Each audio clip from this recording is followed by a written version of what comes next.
Hey, my body shop friends, I want to share with you the human trigger of responsiveness. Now, this is something that a lot of body shops are missing out on, and this is the new currency in which a lot of customers are buying with. So let's take a minute, take a look at the human trigger of responsiveness and how it affects you at the shop. So when we're looking at the human trigger of responsiveness, think of it like fishing. I always like to use a fishing analogy. When you get that little nibble on the hook, what do? You yank the fishing rod, you pull it, right?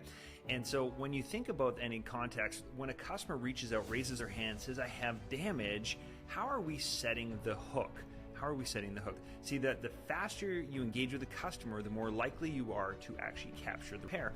And that's the currency that a lot of customers are looking at you at now, is how quickly are they responding to me? So a good litmus test for this is just to think about your office. How long would you let a customer stand there without being addressed? They walk in the front door. How long is your staff conditioned to let that person stand there? Are they going to stand there for 5 minutes? 10 minutes? Most of us is like immediate or within 7 seconds. And that's really the reality of the situation, is when a customer walks in our front door, we are ready and willing to respond quickly. However, now that more and more customers are starting to deal with body shops virtually or remotely, whether it's a web contact form or maybe a chat on your website, a DRP assignment's a prime example, Yelp request, customer emails, text messages, new voicemails, photo estimates, all those kind of things.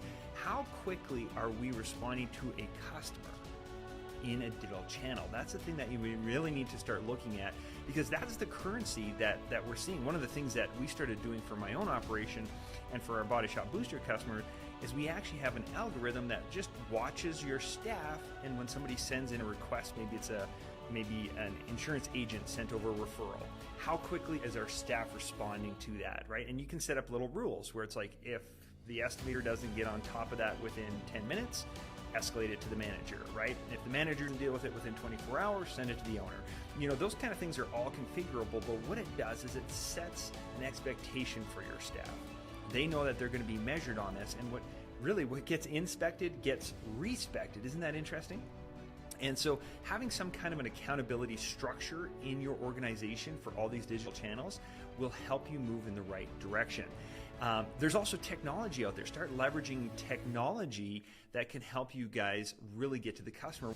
So one of the things we just recently learned is that for drivable damage, when it's sent to a DRP shop, the assignment is sent to the shop, they're only capturing 72% of those assignments on drivable damage. And a lot of that, what they've really tied it back to, is responsiveness. So that's why you're seeing the insurance companies start to measure shops on assignment received to contact.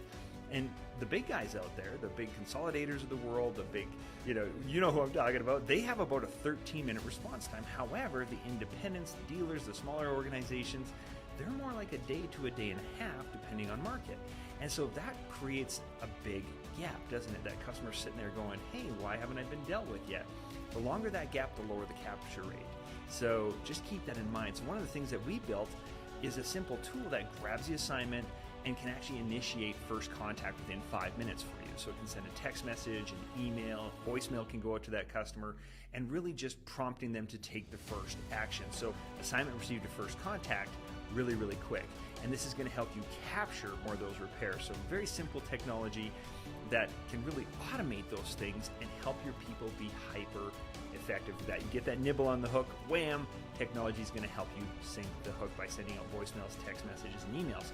So those are a couple things that are really powerful, but I want you to think about, how responsive are we?